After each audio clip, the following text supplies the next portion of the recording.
Bun. Astăzi o să ne uităm la un material care, sincer, ne cam obligă să ne oprim puțin și să reflectăm. E o perspectivă foarte tranșantă asupra conflictului, asupra costului uman, știi? Și mai ales asupra motivelor care, zice analiza asta, se ascund de fapt în spatele întregului zgomot de pe front. Și iată cum începe totul, cu întrebările astea simple, dar atât de grele. Ele sunt, practic, fundația pentru tot ce o să explorăm în continuare.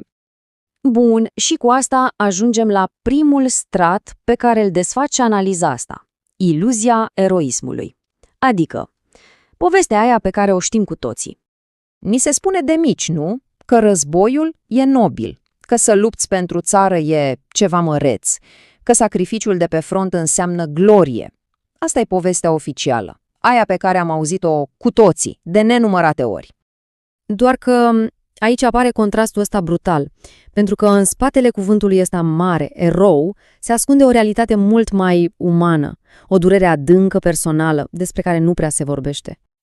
Deci, practic, avem două lumi paralele. Pe de-o parte, idealul național, steagul sus, sacrificiul glorios, pe de altă parte, realitatea din spatele cortinei, cum o descrie analiza, o minciună politică și, da, un cont bancar care crește. Și exact în prăpastia asta dintre cele două se naște, de fapt, tot conflictul.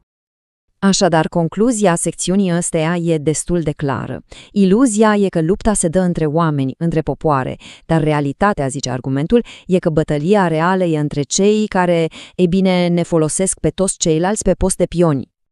Ok, și dacă eroismul e doar o iluzie, atunci se naște o întrebare mult mai pragmatică, mai directă. Auzim peste tot povestea, nu? Ucraina se apără, Rusia atacă, Europa ajută, e clar.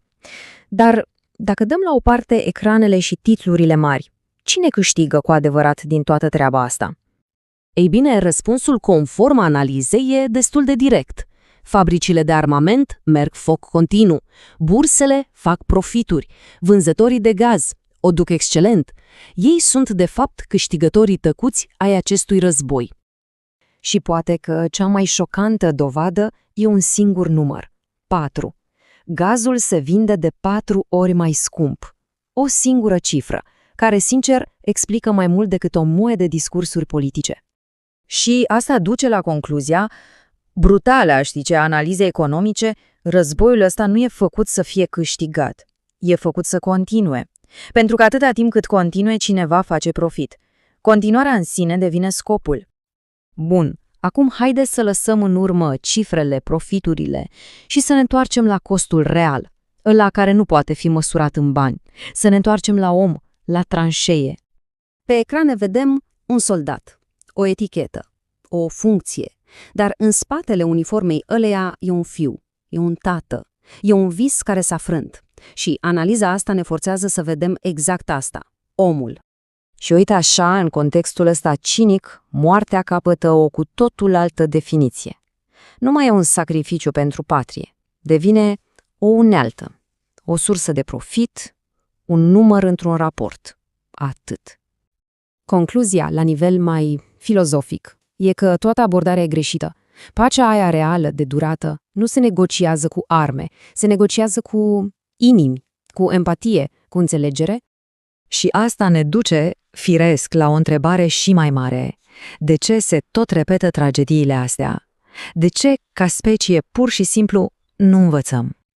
Analiza asta identifică un ciclu tragic. Se termină un război, lumea e în ruine și toți jurăm niciodată din nou. Dar apoi, uităm. O amnezie colectivă și, inevitabil, când uităm, o luăm de la capăt. Dar de ce uităm?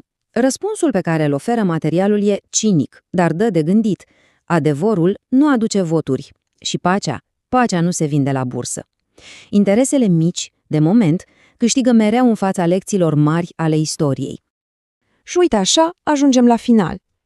Am văzut iluzia, am văzut profitul, am văzut tragedia și acum întrebarea e, ce rămâne de făcut?